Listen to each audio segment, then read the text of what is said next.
What is up, ladies and gentlemen? It's your boy Flippin' Stoop.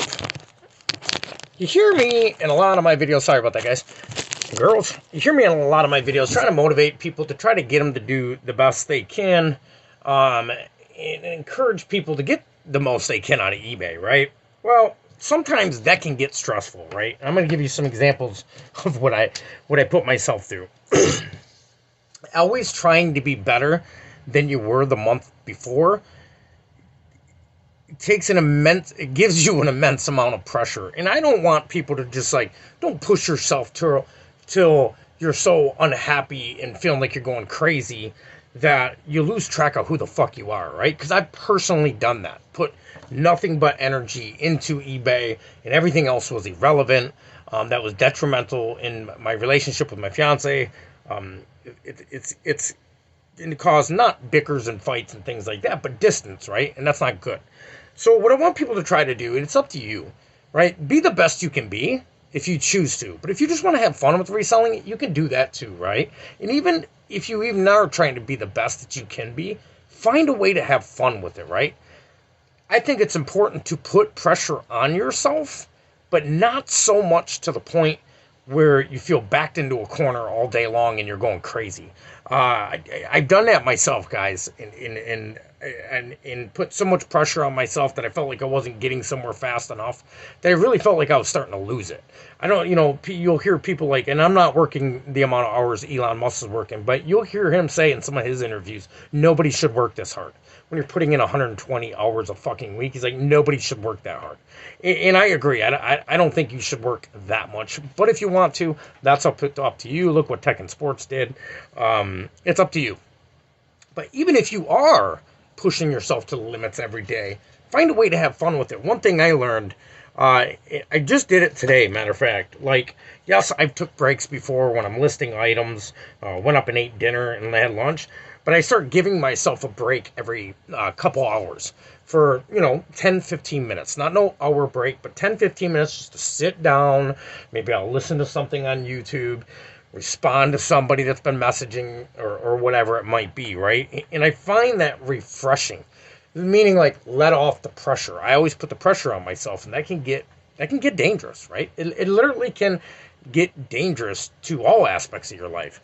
So I thought to myself, I'm like, well, you look at a regular company, right? They give you one lunch break, whether that's an hour, half hour, whatever it is, right? And they usually in an 8-hour shift give you 2 10, 15-minute breaks. Now, that's not mandatory. I think one 15-minute break or 10-minute break is mandatory. Maybe it is 2 now. I don't know. But kind of replicate what successful companies do throughout your daily journey, right? Because if you give somebody hour breaks, 3-hour breaks, you're never going to get anything done. But a good 15-minute break to get your mind off of what you're doing, I think it's beneficial. I think it's beneficial, at least to me. It made my day a little bit easier today. I was a little less stressed and more relaxed, even when I went back in the listing. So I'm still here, going into my 5th year of reselling, I'm still learning new things that most people think, duh, that's a no-brainer, right?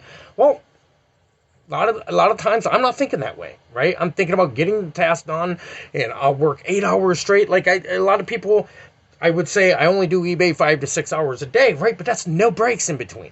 That's consistent straight. So basically that's like somebody's 8-hour day, because if you take into effect people's 8-hour day consists of their lunchtime, their 2 15-minute breaks, that's an hour and a half there, right? So I'm basically really working an 8-hour day with no breaks.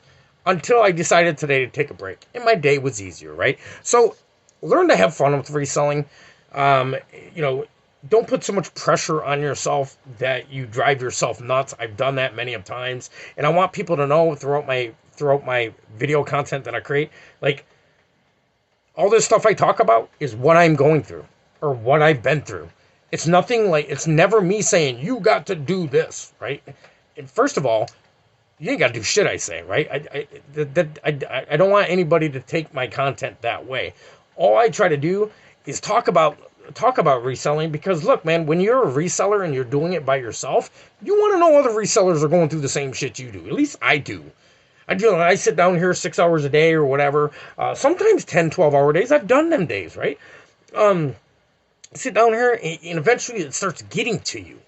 You start thinking in your head like, this is just me doing it. This, to hear somebody else that's doing the same thing, it's kind of like it's almost like a peace of mind knowing I'm not the only one doing what I'm doing right now. It's a peace of mind.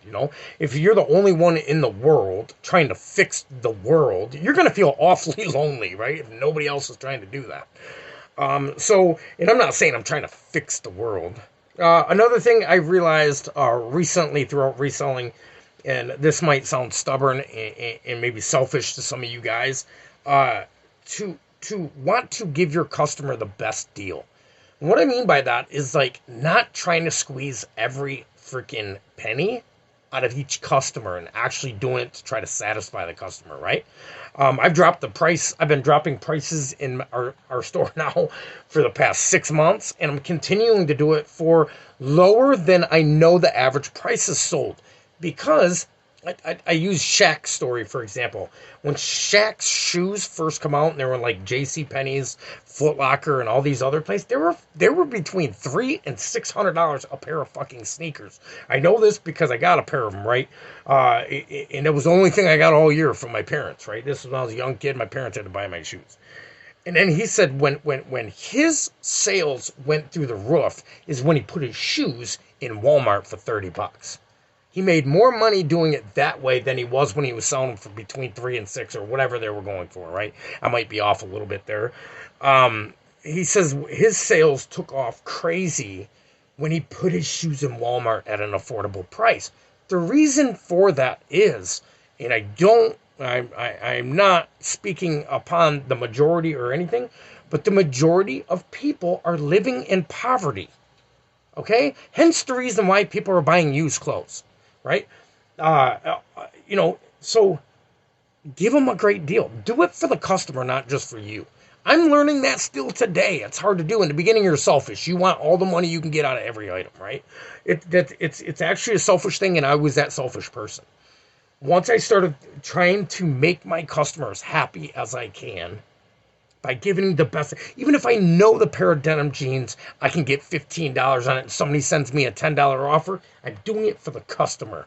I still make freaking 30% profit on that. Or even if it's 20% profit, I'm okay. Most places you go to and buy items ain't making much more than 30% profit. Ain't making much, and that's on the high end. If you can do 30% profit on every individual item you sell, you're doing good, right? Well, I was going for 100% profit and fucking 200% profit on every one of my items. And I tell you what, yes, I was selling items, but I've sold a lot more items ever since I've been dropping my prices. And you actually satisfy your customer, and they actually want to come back to your store, right? They actually like, hey, this person actually gave me a good deal. Instead of, average sold price is $15, so I won't go below $15. I had that attitude for a long time. We got over 6,000 items in our inventory now. If I sell every item for $10, right? That's quite a bit. That's quite a bit of inventory, That's quite a bit of cash. And then when that sells, you do what you always do. You go buy more inventory. Building a customer base that's actually going to come back to your store. The way you do that is actually give them a deal. I've sold shit with price tags on it for $44 Nike fucking shirt, right? Brand new for $20. Just to make that customer happy and come back to me. So nothing like a loyal customer. It's your boy Flippin' Soup. I just want to make a late night, almost early morning. If you're around in my area in Michigan or wherever else the snowstorm's hitting, be very careful on the roads. We just got back from the gym and it is sketchy. And I like driving in the snow. I know that might sound weird to some people. Like, what do you mean you like? I like a challenge, right? So it doesn't bother me to drive in the snow. But these roads out here where I'm at in Saginaw, Michigan, they are sketchy, especially on the back roads. 20 mile an hour and the vehicle's still going like this. It's sketchy. A car comes at you and you come to a stop because you don't want to slide in the ditch, right? It's getting bad. And it's only supposed to get worse. So I've heard something about 3 to 5 more inches tonight. And guys and girls, if you're not in this state or whatever, it's not just snow. It's like a sleet ice snow. It's crazy. And then the past 3 days before this, we've had 50-degree weather. Nuts! Not much more nuts, though, than Texas just having an ice storm after it was 90 degrees or 70 degrees or whatever it was, right? All right, you guys have a rocking evening. Don't beat yourself up too much. For sure, hold yourself accountable to getting your task done. But if something comes up and you don't beat yourself up so bad where it keeps impacting your future days, right? I think it's very important to look where you're going, not where you are, right? Focus on where you're going, not where you are, and that will get you to where you want to go. It's a firm. This is why I believe your eyes are in the front of your head, right? And the rear view mirror is so small, right? It all makes sense. Pay attention to where you're going, and do the best you can to make it interesting. Whether you watch a podcast like this, and if you're seeing this on YouTube, do me a favor. If you think this will help out one of your friends that are resellers, I try to make a video a day, sometimes two. There was a few times I've done 3 videos a day, right? I do my best to stay as consistent as I can, bringing you guys content. So a lot of people that view this one on Facebook do it as they list, or they do it while they're at work. They watch the video then. You can watch it when whenever you want, right? But if you got something out of this and made you think, made you laugh, whatever, do me a favor and share it with a friend. Share the YouTube channel on Facebook. Help me out getting the content out there so we can get more resellers trying to become successful and just build a community. I want to build a community of resellers, like a reseller podcast that isn't the average eBay podcast. Look what sold today. Look at this, I try to make it a little bit different, and like the way Rally Roots does that with Look What Sold. I love their concept, and I love how that works out for them, and I love their video. I just love all their video content, right? But I'm just trying to throw a little bit different curveball, even about personal development, ways you can start winning your morning so you can win your day. All this stuff contributes into your success on eBay. It's more than just finding an item and listing it. Look, that's the no-brainer part. What makes the difference is where your mindset is at. Who you surround yourself with, what you listen to, all that matters throughout your success. If you're listening to everybody around you say you're never going to make it, you're never going to make it, you're never going to make it, you're never going to make it, then all of a sudden you start believing you're never going to make it, you're just not going to make it. I think it's good to build a community. And like I said, if you got something from this, share it. Do me a favor. And do that. If you don't like it, throw a thumbs down. That's cool too, right? Because I want to know what content people like, what they're looking for, what they're after. If you have any recommendations of what you want me to go over, how I package items, how I ship items, how I list items, how many photos I take, anything, right? Let me know in the comments below. It's your boy, Phil the Soup. You guys have a blessed night.